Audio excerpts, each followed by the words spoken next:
अच्छा, subject wise क्या strategy रहती थी कि कैसे स्टूडेंट्स पढ़ाई करें? आपके पास 3 सब्जेक्ट हैं, जी। आपको पता है क्वेश्चन उसी एनसीईआरटी से आने हैं, सारे सभी उसी से पढ़ रहे हैं, लेकिन सब्जेक्ट वाइज क्या स्ट्रैटेजी ऑप्ट की थी आपने? एक पर्टिकुलर सब्जेक्ट वीक भी होगा आपका। आपका कौन सा वीक सब्जेक्ट था?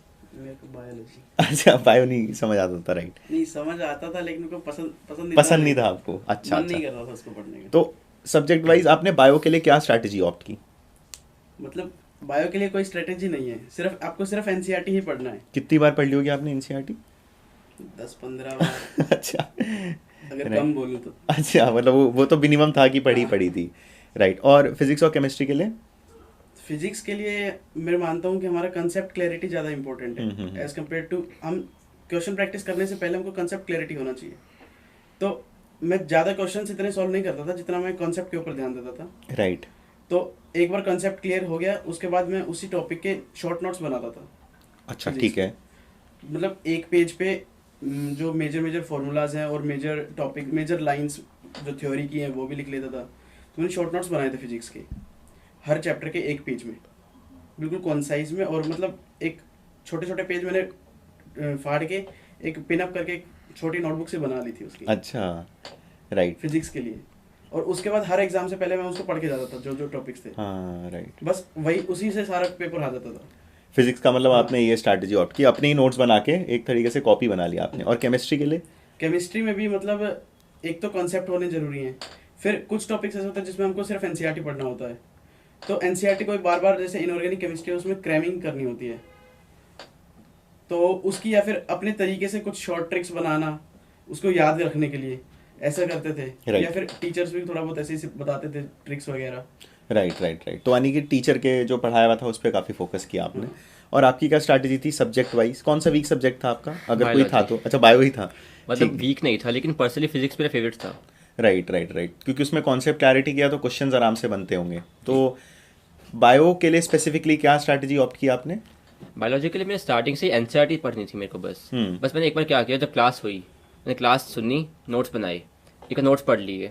नोट्स ज़रूरी होते हैं कंसेप्ट के लिए। राइट। अगर स्टार्ट से एनसीईआरटी पे स्टिक रहोगे तो कंसेप्ट बनता नहीं कभी भी। हम्म। एक नोट्स पढ़ लिए, समझ लिया कंसेप्ट है क्या। राइट, उसके बाद मेरे को रियलाइज़ हुआ कि नीट में केवल और केवल एनसीईआरटी ही पूछेगा। राइट। मैंने एनसीईआरटी हर एक लाइन, हर एक डायग्राम, हर एक टेबल जो भी एनसीईआरटी में दे रखा है सबको बार बार पढ़ा, जितना बार हो सके पढ़ा। क्वेश्चन बनाया हर चीज़ से, इवन डायग्राम से भी, टेक्स्ट से भी, टेबल से भी। हर जगह से क्वेश्चन बनाया, आपका फ्रेम का क्वेश्चन, ताकि बायोलॉजी में परफेक्ट हो जाए उससे। परफेक्ट हो जाए, यानी कि आपने वीक को स्ट्रॉन्ग बनाने के लिए तो काफ़ी मेहनत की। आपका आपका फाइनल बायो में स्कोर क्या था नीट में? I think 355। 350, एक क्वेश्चन वहाँ पे रह गया था, राइट। नहीं, एंड फिजिक्स और हाँ। Mine wise 360। अच्छा, आपका पूरा था, हाँ। Nice nice. अच्छा, तो आपने और फिजिक्स और केमिस्ट्री के लिए क्या स्ट्रैटेजी ऑप्ट की? फिजिक्स से बेसिकली मैंने एनसीईआरटी कभी छुई नहीं, क्योंकि एनसीईआरटी मैंने एक बार ट्राई की थी क्लास 11 के स्टार्टिंग में। अच्छा। बट मुझे लगा कि बहुत बेकार बुक है, बहुत लंबी बुक है, मुश्किल बुक है। मैंने छोड़ दिया उसके बाद उसको। बस 2 दिन देखी थी, फिर छोड़ दिया। हम्म। फिर बस क्लास के जो नोट्स थे उसे बार बार पढ़ा, जितनी बार हो सके पढ़ा उसको। अच्छा। और जो कंसेप्ट था उसका, फॉर एग्जाम्पल एक डेरिवेशन है, एक कंसेप्ट है, उसको डेराइव कर हम लोगों को, बार बार उसको डेराइव किया। और अपने लिए नहीं किया, सिर्फ बाकी लोगों को भी समझाया कंसेप्ट, ताकि मुझे कंसेप्ट जो था मेरे मन में बैठ गया बहुत अच्छे तरीके से कि ये कंसेप्ट ऐसा होता है। और एक बार कंसेप्ट अगर आ गया, फिर जैसे कोई भी क्वेश्चन हो जाए, चाहे क्वेश्चन कुछ कुछ भी है, कंसेप्ट अगर आता है आपको, बहुत इजीली क्वेश्चन सॉल्व हो जाता है। Right, right, right. तो आपने कंसेप्ट क्लैरिटी भी वहाँ पे ध्यान दिया। केमिस्ट्री के लिए? देखो, फिजिकल केमिस्ट्री फिजिक्स के में एक सिमिलरिटी है सिमिलर उसमें। सिमिलर हो गया। अगर फिजिक्स में आपका क्वेश्चन सॉल्व हो रहा है, दैट इज़ नॉट ग्रेट। अगर आपका कंसेप्ट आता है ना, that is then it is great. क्योंकि फिजिक्स में और फिजिकल केमिस्ट्री में कंसेप्ट आना इज मेन थिंग।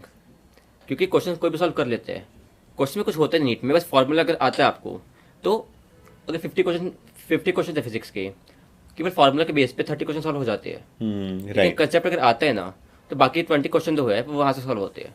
इसलिए कंसेप्ट मैंने हमेशा अच्छा रखा, फिजिक्स के लिए भी और फिजिकल के लिए भी। केमिस्ट्री के लिए भी, हाँ। राइट, और राइट। बाकी केमिस्ट्री में अगर ऑर्गेनिक की बात करें, ऑर्गेनिक सिंपल सी बात है, उसमें स्टेप बाय स्टेप चलना होता है। Start of nomenclature, then isomerism, then GOC, then further organic chemistry जो मेन केमिस्ट्री पार्ट है। राइट। अगर बेसिकली अच्छे से करोगे, नोमेनक्लेचर आ गया अच्छे तरीके से, कंपाउंड जो है जान लिया उसको कि कंपाउंड में है क्या बेसिकली।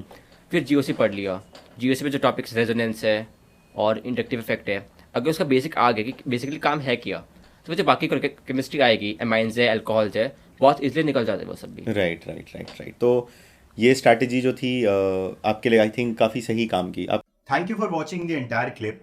अगर आप नीट प्रिपरेशन से रिलेटेड और वीडियोस देखना चाहते हैं तो नीट स्पॉट चैनल को सब्सक्राइब कीजिए।